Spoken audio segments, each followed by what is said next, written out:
Currently in our area, 64 degrees under sunny skies.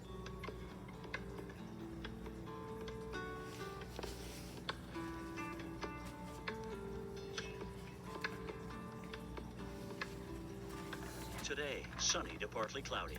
High 80. Winds southwest at 10 to 20 miles per hour.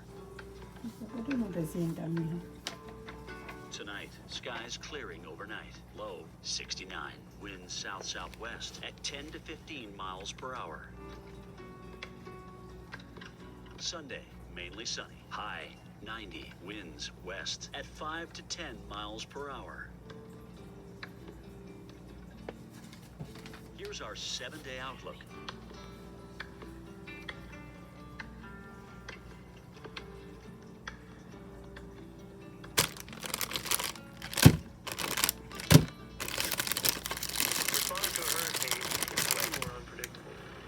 Can get trapped underwater. It's a significant challenge.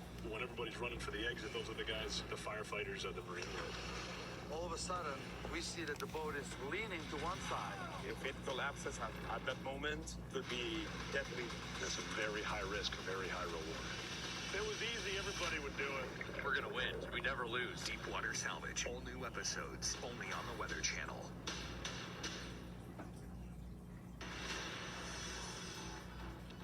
Later today, President Biden will visit Florida communities that were ravaged by Hurricane Idalia.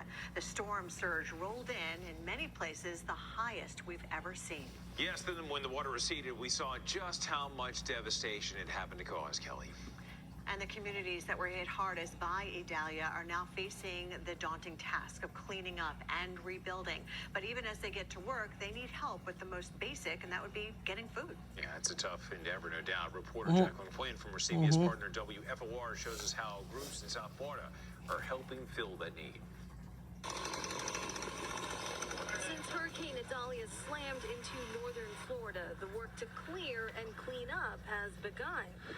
For so many families, they've lost their food. They've been inundated or flooded out, and so this food is going to help a lot of families start to put their life back together. In some places, folks are without power, and it may be like that for several more days. To help those displaced, 2 trucks from Feeding South Florida will be heading up to the second harvest of Big Bend in Tallahassee. The group's president and CEO talked to us about what's inside of them.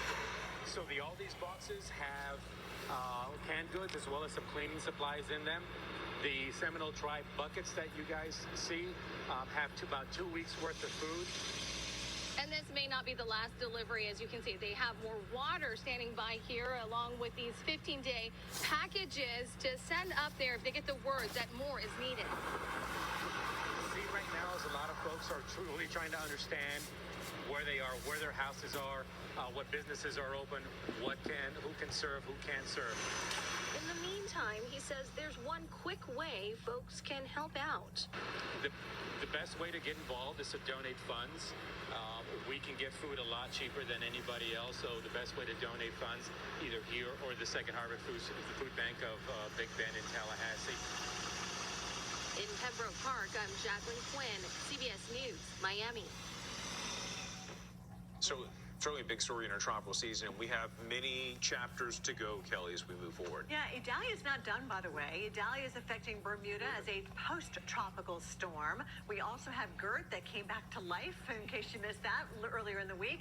Another named storm, Katia, and then an area to watch just off the coast of Africa. Yeah, you got to kind of focus on everything, and we'll help you walk through it. This one is weird, and it looks weird because to the common, and most of us would be tempted to think, okay, the center of it's got to be right here, right?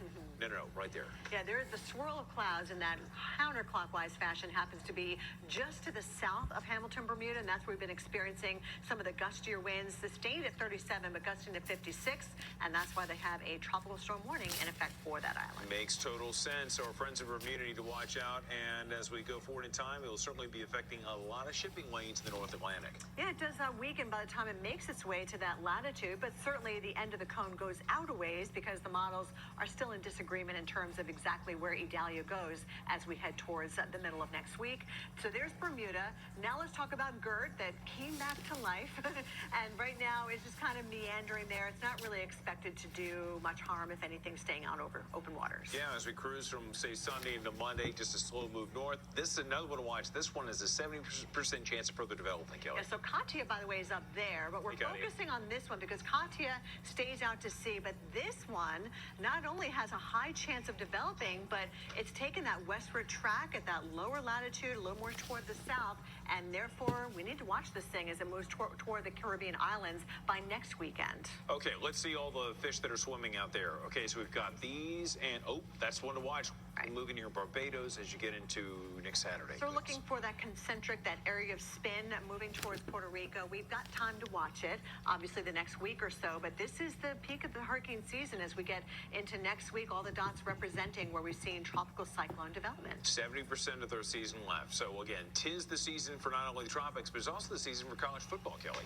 Exactly. So we want to bring you your college day forecast and show you how the conditions are looking. And it is going to be a pretty decent day. I got to say, most of these matchups, I don't think the weather is going to be your opponent today. I think you're right about that. A great way to get it started. This one in Nashville, again, for the Cavaliers of Virginia and the Tennessee Volunteers. I'd say they're probably the home team, right? So, Number 12 in the country. I have to keep double checking the city where they're playing because they're still not right at their home, right? Their home off field? campus. Yeah, they're going to be off campus like this one. South Carolina Gamecocks are not in Columbia. They're in Charlotte, taking on the North Carolina Tar Heels. That should be a great game. This one will be a good warm-up for Texas. No offense, Rice. No offense. But this one in Austin, Texas at, let's see, looks like it's going to be a warm one for you, Kelly. I bet the humidity's over 100. Oh, it's going to be so hot. All right, live look at Starkville, Mississippi, where the Bulldogs are playing at home today. It looks a little misty out there this morning. Game day forecast brought to you by Amazon. It's on Prime.